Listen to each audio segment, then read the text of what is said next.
let's get started with the show. Our first guest tonight is someone we've been very excited. We've been trying to get him on the show for many years. He finally agreed, and he's here tonight. Everyone, please give a warm welcome to Satya Nadella, CEO of Microsoft. Hi, Kevin. Hello.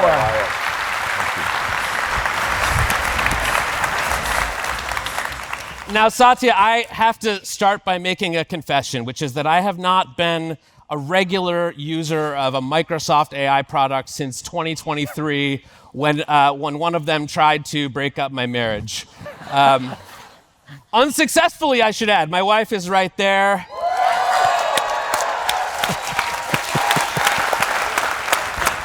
Those were the days when we didn't have... Think about a world without guardrails. But so much has been happening at Microsoft with AI since then. So just catch us up. Like, for people who may not have tuned in a little while, what have you guys been up to in AI? Yeah, I mean, look, the fundamental thing that I feel we're about to move from is not talking about AI as a one thing, to sort of having even a mental picture of what is an ecosystem that is sort of driven by AI, right? So today, if you think about it, even since when you first used Sydney to now, it has been about frontier model. You sort of talked about Fable, what have you. But if we are ever going to transition to an economy that is driven by AI, it can't be about one model. It can't be about three firms. It has to be something that's broadly felt, where the economy is at the frontier, not a firm or a model is at the frontier. So Microsoft is a platform company. To me, that's what we are up to, right? So to me, we had our developer conference last week. It was all about, hey, can we build the platform and the tools where every enterprise in every country can operate at the frontier? To me, that's the question. To be saying, hey, my model does this, but the economy is growing at 2%, means this is not going to end well, unless we sort of really get to a place where the economy is inflecting in terms of its economic growth and its broad spread, because the frontier benefits are. That's what happened in electricity and every other technology, which was a general purpose technology. Let me ask about one of the platform shifts that you signaled at Build last week when you announced Project Solara. You said it would be agent-first hardware, kind of next generation set of devices that would have agents running them. Tell us a little bit more about that, what that looks like. Can you give us an example of maybe what a Project Solara is? There were two things, Casey, we did at Build, which were interesting, right? One was we took the PC itself. In fact, Jensen had done it the previous night at Computex, where he talked about, if the picture, my favorite pictures was Jensen with the desktops, the laptops, and he obviously had the RTX chip, which is a new SoC, with essentially a petaflop of compute, right on their PC. So that was about new functionality coming to the old form factor, right? So think about what I describe as unmetered intelligence, right? So the fact that you can have a Windows computer that can run a 1 trillion parameter model locally, I think is going to be very needed if you're going to ever have agents running 24/7. But then the question it sets up is, in a world where we have these models and these agents that are long running, can I have like a badge? Right? If I'm a nurse in a hospital and I'm walking from station to station, can I just take out this device which can scan, which can input, which can take my speech output and turn it into a prompt? That is what I think an agent-first device looks like, right? So it's sort of really the centrality of the phone, I think, is still going to be there for a lot of apps that we use. But in an agent world, you kind of have that ambient intelligence that is like a sensor field that then works with your models. And so that's what our goal is, to invent the new form factors that are not beholden to the old form factors for this functionality. It's super interesting, and I want to hear a lot more about it. We have many more questions about AI, but I wanted to ask about one more device that has been in the news today, which is the Xbox. The leaders of the Xbox division put out a memo today saying that we should expect a hard reset of Xbox coming soon. They said that there are massive increases in the prices of components, and that Xbox might need a new business model. So as a big gamer who's enjoyed many happy hours on Xbox, Satya, I have to ask, what is your strategy for Xbox? Yeah, so look, in fact, this is the 25th year of Xbox, and we're very thrilled about the progress we have made. I mean, gaming in an interesting way at Microsoft is older than even Windows and Office, right? The first app we built was the flight simulator. And so it's got a long heritage. Xbox itself has been there for 25 years. The challenge now for us is to think about how do you innovate both in hardware as well as in the games going forward in a world, in an economically viable way, right? I think one of the things that Asha, who's just taken over Xbox, put out is that we've invested a lot. No one can accuse Microsoft of not having invested for the last 25 years. And now we have to turn this into a sustainable business that delivers what is fundamentally one of the best sources of entertainment still. The challenge we have is we're not been monetizing that entertainment. In fact, if anything, we've been subsidizing that entertainment. In fact, there's more monetization of Xbox games happening on YouTube than at Microsoft. And so that doesn't mean we go do things that are unnatural. We want us to do what is really our job, which is to build great games, build great hardware, but we've got to do it in an economically sustainable way. So I think Asha is really 100 days in, and she put out a post saying in the next 100 days, she's going to take a fresh look and make sure we deliver on what our fans expect of us, both on the hardware side or on the publishing side. I mean, can you give us just any more detail? Like when I hear that, I think, okay, so maybe the Xbox gets way more expensive, the games get way more expensive. Is there any sort of carrot you can offer the gamers? I think we have to find ways to deliver the games at which it's economically relevant for the customer and for us. So today, there's a issue, in fact, unfortunately, because of what's happening with the cloud and AI, the prices have gone up, right? It's happening with PCs, it's happening with phones, Xbox is impacted as well. So the scarcity of the semiconductor supply and memory in particular having a massive impact on consumer electronics all up. That's a temporal thing that I think we'll get through. It is not going to be a permanent. But there is a permanent thing, which is what's the Xbox model going forward? And that's where, if you think about it, PCs and consoles both have their place. Obviously, mobile has, people play elsewhere. And so we have to now bring it all together while staying true to what we've always done. Satya, I want to take you back in a time machine. The year is 2023. The board of OpenAI has just fired Sam Altman, one of Microsoft's biggest partners.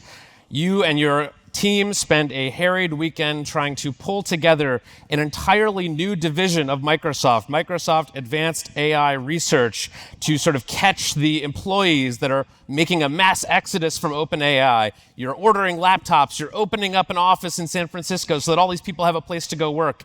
The company looks like it's on the verge of collapse. And then nothing happens. Then Sam gets rehired and OpenAI stands back up on its feet. And I want to present you, as part of this time machine experiment, with a piece of rare merchandise, which I recently acquired from an OpenAI employee, which is a Microsoft Advanced AI Research sweatshirt. That is awesome. To be clear, this division never existed, and I was told by the person who made this that they had to sort of fudge a little bit on the sort of copying and printing shop application, which made them prove that they were a Microsoft employee to get this. But this is for you if you ever want to take that walk down memory lane. Oh, man. That weekend, I remember that forever, and thank you for this. But all I remember, quite frankly, of the weekend is India getting thrashed by Australia in cricket. That was the more tragic thing. So, if that had happened, in the world where all of these OpenAI employees end up working at Microsoft in a new advanced AI research division run by Sam Altman and Greg Brockman, in that world, is Microsoft better or worse off with AI than it is today in this world? Look, We are thrilled that Greg and Sam made it back to OpenAI, and they are where they are, and they're now, as you said, are filed their S1 or what have you. And look, it's fascinating, right? When we initially took the bet on OpenAI, it was a research lab, a non-profit entity that had created a for-profit unit, and said, hey, they went and shopped around and said, who can back our crazy idea that intelligence is log of compute? And quite frankly, there were lots of people that were at Microsoft at that time who thought this is nuts. But we said, I think this is a worthwhile thing to back. And quite frankly, we changed, I think, and they changed through their work, and the OpenAI through their work, the world. And here we are in 2026, and we're thrilled about it. You guys recently renegotiated your deal between OpenAI and Microsoft. And I understand what OpenAI got out of that deal. They got the ability to work with multiple cloud providers, to be a little bit more open about how they commercialize their technology. What did Microsoft get out of the revision of that deal? I mean, we have a lot of interests in OpenAI. We are obviously on their cap table, and they're a customer of ours, a large one. They're a source of IP for us, all the way to 32, and so all of the things, and at the same time, we have the ability and the flexibility to reuse the IP, build our own IP. We just last week launched MAI models, which have hill climbed from the ground up. We published, in fact, the paper, which I think should help people even get the capability we have, especially if you take those two thoughts, right, which is, here is, intelligence is log of compute, and here is a pure lineage model from Microsoft that climbed all the way, means that we now have the ability to keep going. And to us, and our infrastructure, I must mention that we wouldn't have been where we are with even Azure, but for that close partnership with OpenAI. So we have the compute, we have now the model, and we have still the partnership. Let's talk about those models. Is your goal to make a frontier best model in the world? And if so, what's the strategy for overtaking a ChatGPT, a Gemini, a Claude? Yeah, so I think the way I would say is our real goal is to get everyone across the ecosystem to the frontier. So we're going to take a slightly different take in saying, for example, if you think about how does one build a frontier model? You hill climb, you RL, and then you need data, right? So at this point, we have saturated the data. And so that means you're basically hoovering the data from every place, right? So the question is, what if you turn that around and said, no, there's a base model that has reasoning, that has the agent loop, but you can bring it into your RLE. Every company, right? If the future of the firm is human capital and token capital, I want every balance sheet, every income statement in every company to have both. And that's our goal with our frontier model. Our model should be the best model that they can use as a base and keep even the weights, definitely the harness and the context, which is theirs, and they can replace our model with anything else. So that to me is more of a vision that I think is what I always ask the question, why does Microsoft, or why does the world need Microsoft? And if we are successful, can the world around us be successful? This, I believe, is a more sustainable way to go at it. We have to ask a question about the AI backlash that we're seeing around the country. Graduation speakers are getting booed. AI is polling terribly. Lots of people upset about data centers. What role does Microsoft have in that image or helping to solve that? And how do you think the industry can find a path forward that involves, I don't know, being a little more popular? Yeah. I think we can start, quite frankly, by painting a picture and delivering the results on why there are more than, everyone is a stakeholder, right? You can't go out there and say, I have this unbelievable technology, except you're not going to have a job. And in fact, we're going to take all your water and all your energy and, good luck. I mean, that cannot be and no wonder there is so much anxiety, right? You talked about the students, or you can talk about a community. And so therefore, you got to do the hard work at this point. It is what it is, right? So you can't deny that the perception is terrible. And so I feel at Microsoft, we want to, whether it's like take the data centers. It's fascinating. We've been operating in Quincy, Washington for 20 plus years. And I just, we celebrated our 20th year. If I look at what all has happened in Quincy in the 20 years, their tax base has gone up. Their taxes locally have gone down. They have more employment locally. Because of the data center. Because of the data center. In fact, the data center, it's kind of like, basically it's become a data center town. And we did this, cookout, and people came and they celebrate the rejuvenation of Quincy, Washington because of our presence for the last 20 years. That's the first longitudinal thing of 20 years that I've seen. And that's what the communities where data centers are. They definitely can't increase price on energy. They have to be, very, in fact, they should replenish all the water they use and create economic opportunity. So that's on the data center side. But across the economy, if there are small businesses feeling like, wow, AI is making me more productive, if every large multinational is able to say, oh, I'm building that token capital and the human capital, right? Because the big question is employment. Everybody thinks that all jobs are going away. But if you and I'm not saying there won't be real displacement, the workflow doesn't change, but take software development. Of course, software development is now all agentic. Except if you think about even the evolution of the GitHub app, right? When I had 100 CLIs, what did I need? I need a new IDE. It's called an ADE, right? I'm back at, again, some piece of software that helps me manage all of this complexity. So I think we have to think about new work that gets done, which will be meta-cognition, meta-work, that is going to have wages, and we have to be concrete about that. But help us understand what your own view is of the potential disruption, right?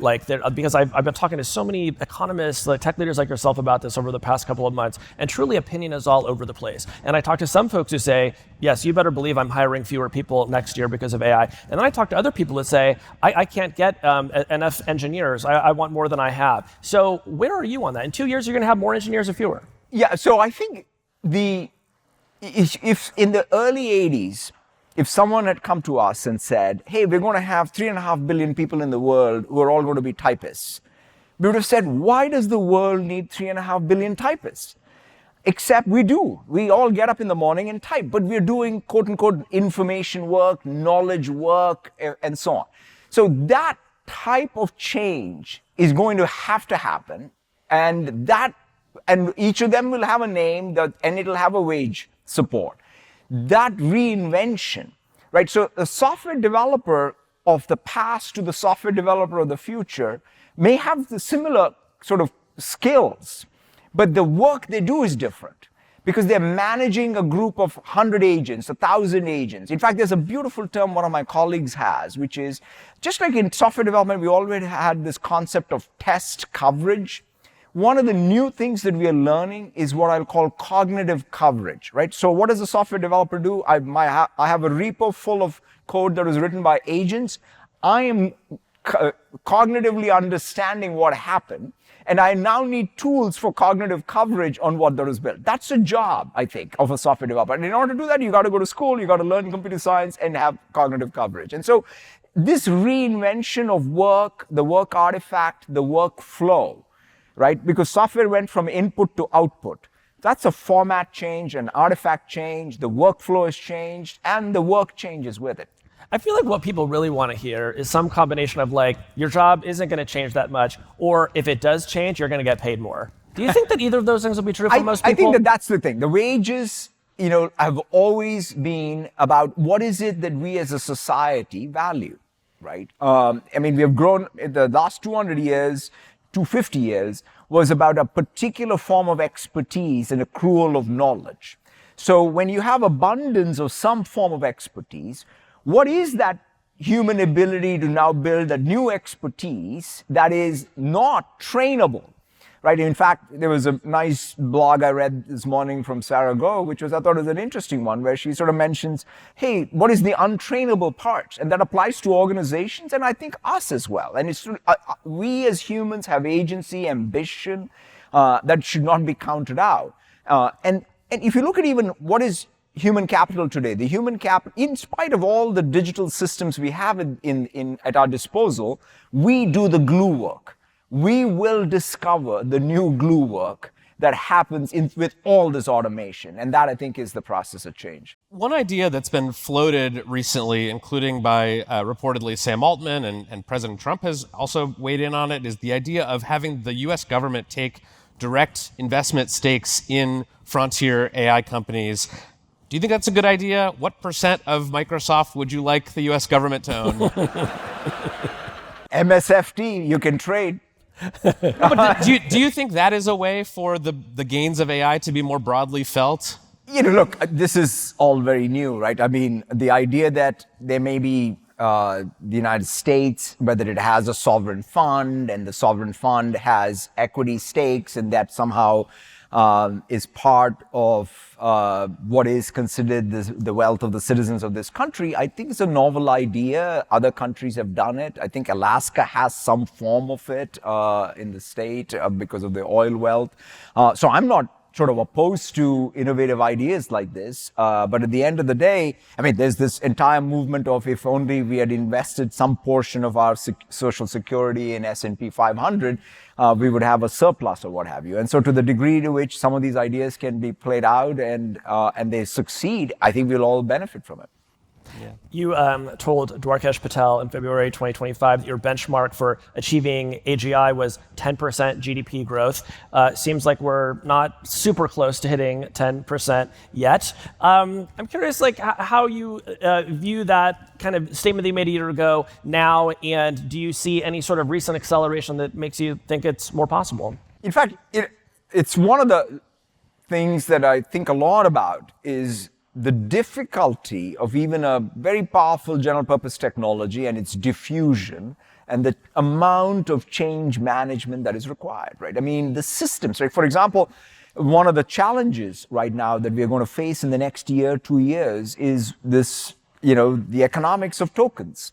For example, the hard truth is that the marginal cost of productivity improvement has to match the marginal cost of the token. That's a management discipline, right? So you can't just say, hey, I love Tokenmaxxing because it's sort of money in my bank. The business has to benefit from it. And that is what is going to really drive it. So in fact, it's fascinating. The equation for the 10% growth would be when you have a perfect match between the marginal cost of the token to the marginal value, and it's priced, right? So that means it's the best way to get at it. If that happens, 10% is definitely going to happen. But definitely what's happening right now, where everybody goes and wipe codes and token maxes, that's not a way to achieve 10% growth. How much sort of token maxing has been going on at Microsoft? And a lot. Yeah. And I'm out of it. Like, yeah. I mean, and what I mean by that is, look, I want people to obviously, and myself, I'm like a token maxer too. So it is addictive. It's kind of like, hey, I love this thing. So then you have to step back when the novelty wears off to say, what is it that I'm trying to create? In fact, the thing that I love now in Copilot now is our auto mode. And so we now have we have an economic model that's feeding it as well. Basically, I say don't use frontier models for non-frontier problems, right? Please, let's kind of match these things such that you get the outputs, you get the economics, and it can't be a race to just doing things that just don't add value. Give us a flavor of like Satya's Tokenmaxxing. Like, what are some of your big token projects lately? Yeah, I mean, like the one thing that I recently built was, I've always sort of felt that I want a repo that is in sync all the time with discussions that are happening out of band that I am not in. Right? Think about even that concept. I like that thing because it is sort of not possible today, right? So you have essentially the ability now to have an agent that literally is looking at all the work discussions that may be related to your repo and creating the plan and executing the plan. And it's just, in fact, all I did was I put WorkIQ, which is the database underneath all of Microsoft 365, and as an MCP server, and to my coding agent, and I said, keep watching that. And every time people discuss this repo, please change my repo, and it keeps working. And so this is like the best way to keep your basically your model, in sync with all requirements that ever come up.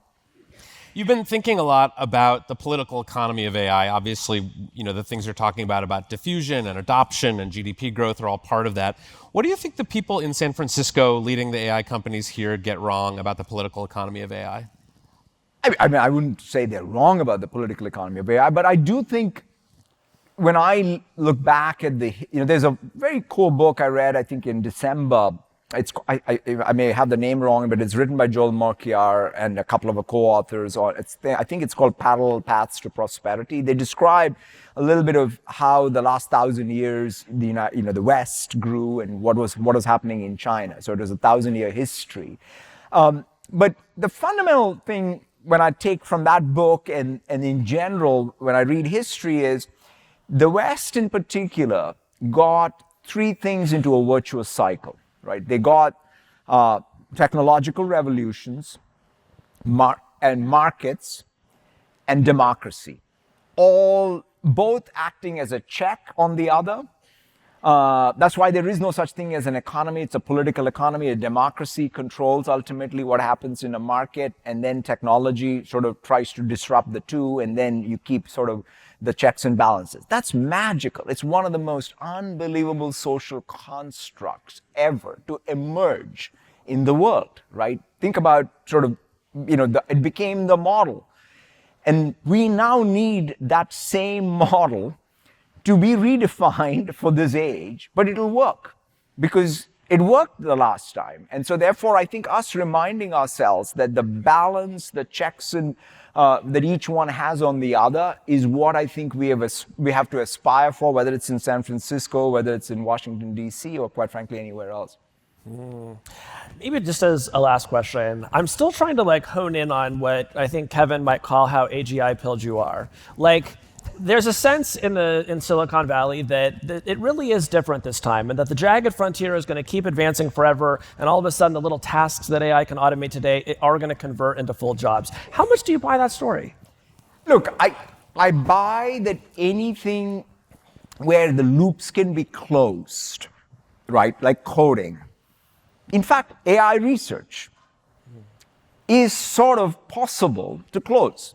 I think we have now got sufficient I'd say evidence of that. But is that enough? I don't think so. And when I think about, people talk about how verifiable is this task. And in the messy real world of even knowledge work, just saying, I'm going to look at the traces of human activity is enough to close the loop? I don't think so. That, I think, is the challenge, which is when I am in a meeting, I say things, I note things, I may observe things, but what I do with it is not a trace today that I can RLE my way in, right? And that, to me, is where we're selling short what is, I would say, unverifiable part of the human capital. And so to me, that's where, so I believe the advances keep happening. I still am more in the world of, hey, this is platforms tools, very powerful, very disruptive. I have a lot of sort of, I'd say, humility to say a lot of things will change.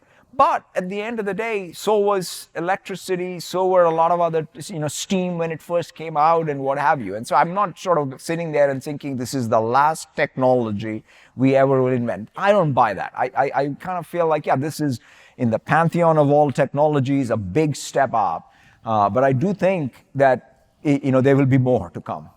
Very good. Well, Satya Nadella, thanks so much for joining us. Please Thank give you. Satya a hand. Thank you so much.